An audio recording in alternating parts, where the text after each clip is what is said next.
Beauty and the Beast. Once there was a rich merchant who had 3 daughters. 2 were proud and lazy. The third and youngest was kind, considerate, and hard-working. Now it happened that the merchant lost all his money, and the family was forced to move into a poky little cottage. The 2 eldest sisters did nothing but complain, but the youngest, who was called Beauty, looked after them all and comforted her poor father, who was troubled by bills which he could not pay. One day the merchant was offered work in a distant town. Filled with excitement, he prepared for his journey. "Bring us back some fine dresses, hats, and shoes," cried the eldest sisters. "And what would you like, Beauty?" asked her father. "Come back safely and bring me a red rose," replied Beauty. But the merchant's good luck did not last. It was midwinter, and as he was passing through a deep forest, the snow began to fall. In the gloom, he strayed from the pathway and became lost. Just as the merchant was giving up hope of ever seeing his family again, he saw through the swirling snow the lights of a great castle. He rode to the door and called out, but there was no answer. He stabled his horse and entered the castle. "Hello? Is anyone here?" he called, but he heard only the echo of his own voice. He found a table laid with food. He was very hungry, so he ate. But though he saw no one, he had the feeling that he was being watched. At last, tired out from his journey, he slept. When the merchant woke the next morning, he found a costume of fine clothes laid out for him. He ate a good breakfast and then went to the stable to find his horse. On his way, he passed through the gardens.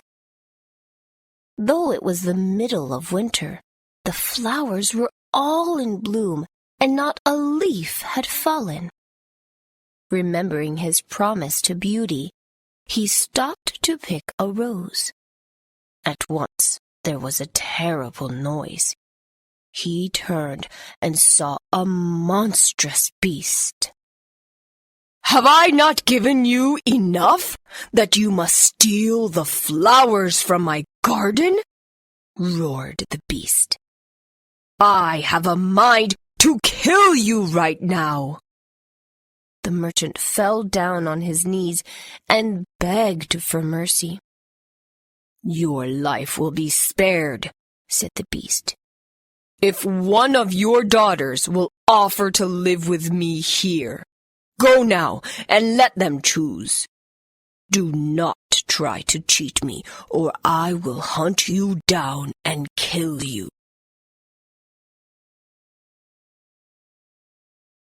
The merchant returned to his family with a heavy heart. He told them his story of the castle and the terrible beast.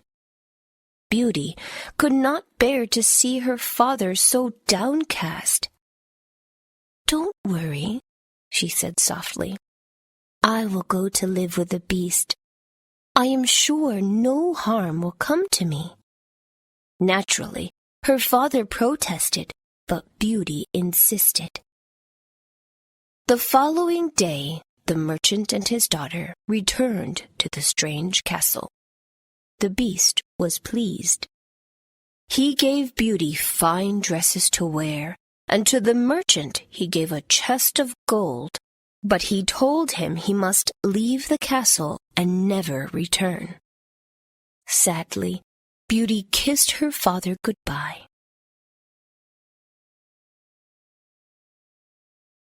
So began Beauty's life in the castle. And as the days passed, she grew fond of the Beast. Though he was frightening to look at, he was kind and gentle.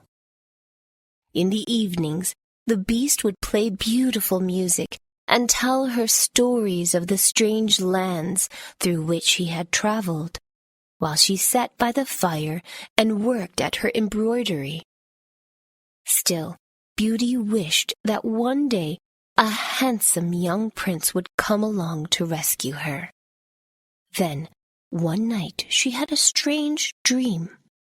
An old woman appeared to her and said, "Do not judge by appearances. What is ugly on the outside may be beautiful inside." In the morning, Beauty thought about the dream, but mistakenly, she decided it was not important. One misty morning, the Beast found Beauty crying in the garden. "What is the matter?" he asked. "Your roses are beautiful," she replied. "But they remind me that if I had not asked my father to bring me back a rose, I would not be your prisoner here." "Must you think of yourself as a prisoner? Don't you know that I love you? Will you marry me?" asked the Beast. "No, I cannot marry you," said Beauty. "You are so ugly." Then the Beast bowed his great head and wandered sadly away. The next day, Beauty found a mirror. She looked into it, and there she saw her father lying ill. That evening, she told the Beast what she had seen and begged to be allowed to visit her father. The Beast reluctantly agreed, providing that Beauty promised to return. So it was that the following morning, Beauty left the castle. "Remember your poor Beast who loves you," cried the Beast, "and return within 3 weeks." When Beauty arrived home, her father was indeed very ill. However, as soon as she was there to care for him, he quickly began to recover. The weeks passed by, and Beauty forgot her promise to the Beast. Then, one night, she had a dream.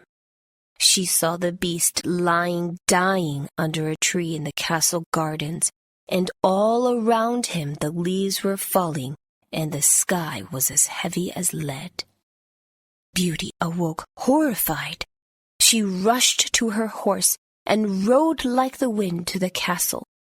There she found the Beast lying dying, just as in her dream.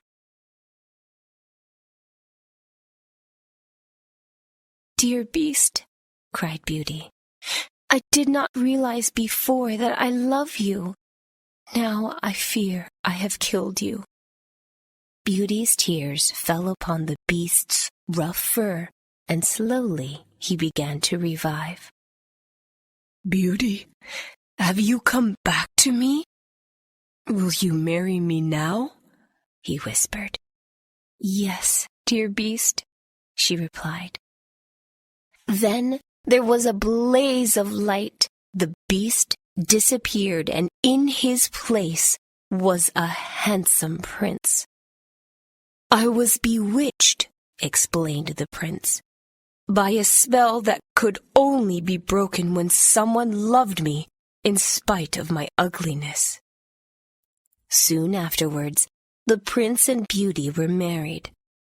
Her father and her sisters came to the celebrations, and they all lived happily ever after.